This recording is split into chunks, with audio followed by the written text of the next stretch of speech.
Bienvenidos a Frutos de Fe. Esperamos que el mensaje que está por escuchar sea de bendición para su vida.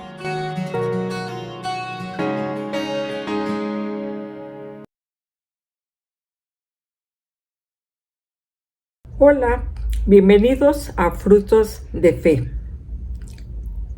Les invito a compartir una reflexión de la palabra de Dios que se encuentra en Hebreos capítulo 4, 14 y 5 al versículo 10.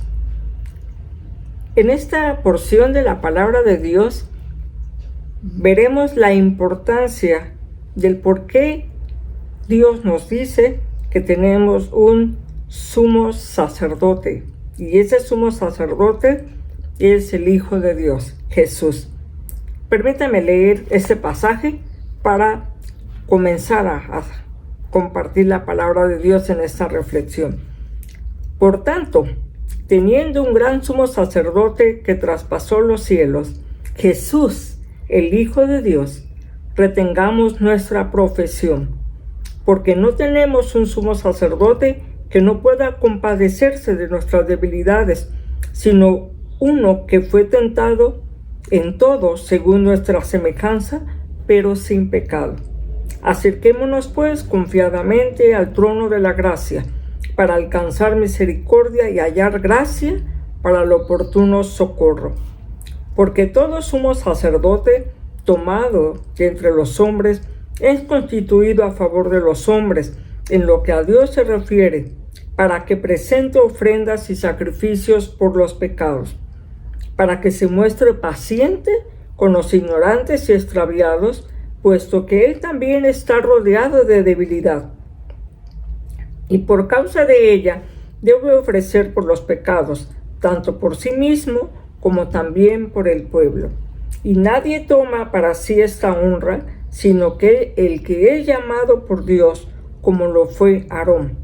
Así tampoco Cristo se glorificó a sí mismo haciéndose sumo sacerdote, sino que le dijo: tú eres mi hijo, yo te he engendrado hoy, como también dice en otro lugar: tú eres sacerdote para siempre, según el orden de Melquisedec. Cristo, en los días de su carne, ofreciendo ruegos y súplicas con gran clamor y lágrimas al que le podía librar de la muerte, fue oído a causa de su temor reverente, y aunque era hijo, por lo que padeció, aprendió la obediencia, y habiendo sido perfeccionado, vino a ser autor de eterna salvación para todos los que le obedecen, y fue declarado por Dios sumo sacerdote según el orden de Melquisedec. Esta carta es muy interesante porque comienza diciendo que a los lectores, que son los hebreos, son judíos que se habían convertido a Cristo, pero les dice que retengan su profesión.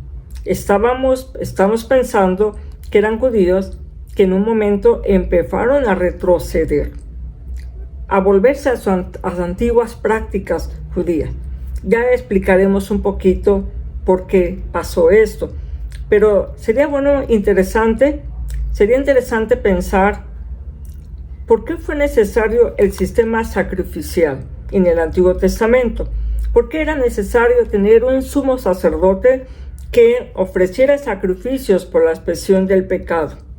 Bueno, en la palabra de Dios encontramos desde el Génesis que el hombre desobedeció a Dios. Y cuando le desobedece, ¿se acuerdan en esa narración? Pueden ustedes buscar en su Biblia en Génesis 3. No la voy a leer, pero les recordaré que cuando el hombre se dio cuenta de que había pecado, de que algo había cambiado en lo que él, cómo percibía su entorno, sus relaciones, él se escondió. Y Dios le pregunta: ¿dónde estás? ¿Dónde estás tú? Y él dice: tuve miedo y me escondí. Y desde entonces hemos podido ver que el hombre tiene miedo de acercarse a Dios por su condición pecaminosa. Entonces Dios instauró o estableció un sacerdote que representara. Había que hacer sacrificios por el pecado y de esa manera acercarse a Dios. Pero hay algo que también pasó.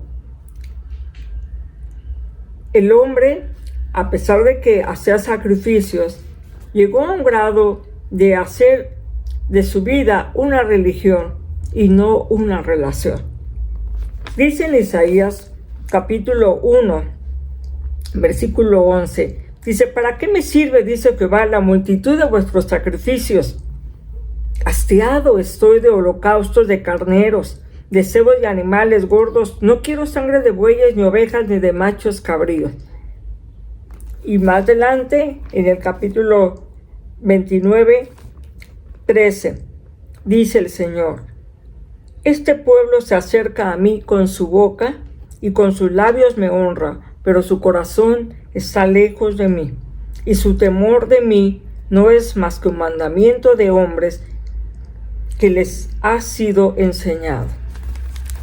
Así de que el hombre se apartó de Dios y pensó que con cumplir con ritos, sacrificios, pero lo triste es que hacía sacrificios, pero su vida seguía igual. Allá en Oseas 6:6, Dios dice: yo quiero misericordia, no sacrificios, quiero conocimiento de Dios, una relación vital contigo. Así de que es lo que Él quiere, Dios. Y aquí vemos que está explicando Hebreos cómo es que el sumo sacerdote, dice, era tomado de entre los hombres, dice el versículo 1 del capítulo 5, tomado de entre los hombres, constituido a favor de los hombres, para que ofrezca sacrificios por el pecado. Pero el asunto está que el mismo sacerdote también tenía que ofrecer sacrificios por sí mismo, porque estaba rodeado de debilidad. Y así dice el versículo 3, que debía de ofrecer por los pecados, tanto de él mismo como también del pueblo. Y no era cualquier persona, era un hombre llamado por Dios.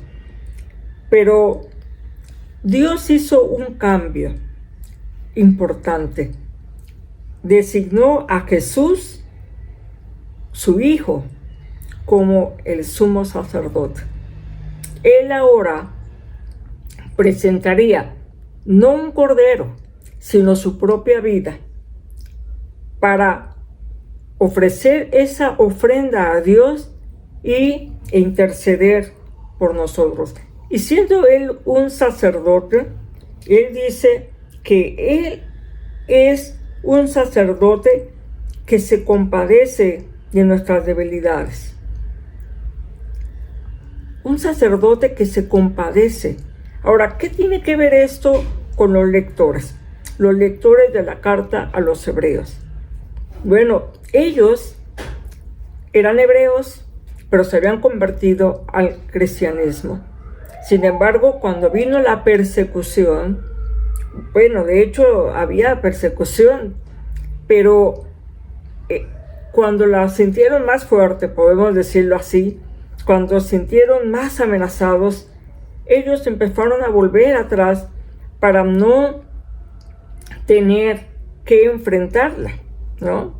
Porque obviamente los judíos en un principio no aceptaron a Jesús, no aceptaron el cristianismo. Entonces ellos, así como un Pablo, ¿se acuerdan? Un Pablo que iba a perseguir a todos los que se decían cristianos. Ahora, estos que se estaban volviendo atrás, ¿qué pasaba? Como que faltaba ese valor de enfrentar, de incluso estar dispuestos a morir.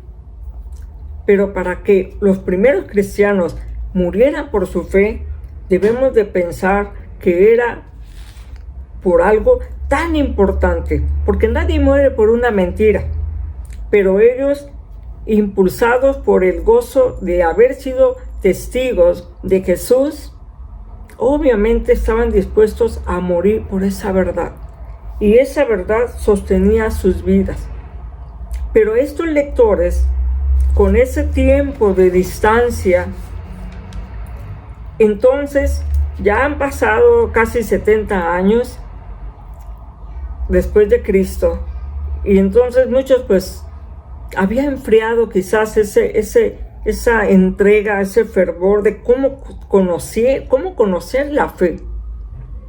Pero él dice, él se hubiera compadecido. Podríamos ir a Jesús y decirle, Señor, ayúdame en esta situación que estoy viviendo, y seguramente el Señor lo habría hecho. ¿Por qué? Porque Dios mismo lo hizo con Jesús. Dice aquí que Cristo, en el versículo 7, ofreciendo ruegos y súplicas con gran clamor y lágrimas al que le podía librar de la muerte, fue oído a causa de su temor reverente. Y dice que aunque era hijo, él aprendió obediencia. Él aprendió obediencia porque tenía una relación vital con su padre. Así de que aunque él era el sumo sacerdote, tenía una relación vital con el Padre. Y por eso nos invita a que nosotros nos acerquemos también confiadamente a este Dios, a Jesús, que es el sumo sacerdote. Y no solo eso, vean qué hermoso nos dice el pasaje, que Él fue declarado sumo sacerdote. Él nos ha dado, dice en el versículo 9, el autor de una eterna salvación. El Señor quiere salvarnos de esa falta de propósito en la vida, salvarnos del pecado, de las consecuencias del pecado, que es la muerte y la separación definitiva de Dios. Y Él como mediador nos conecta, nos lleva con Dios. El antiguo sacerdote entraba del lugar santo al lugar santísimo y había una cortina que dividía estos lugares. Pero dice aquí que este sumo sacerdote traspasó los cielos. Ya no solo el velo, porque el velo cuando Jesús muere se rompe, se rasga. Pero Jesús traspasó los cielos para que nosotros tengamos un libre acceso a Dios. Pero tenemos que ir no con una vida religiosa, de prácticas y ritos, porque si bien ya no practicamos sacrificios, pero podemos caer en un ritualismo de ir siempre al templo, de estar ofrendando, leyendo la Biblia, incluso orando, pero no vinculándonos con Dios ni dejando que Él cambie y transforme nuestras vidas. Dice la palabra que Él no quiere una vida religiosa, Él quiere una relación.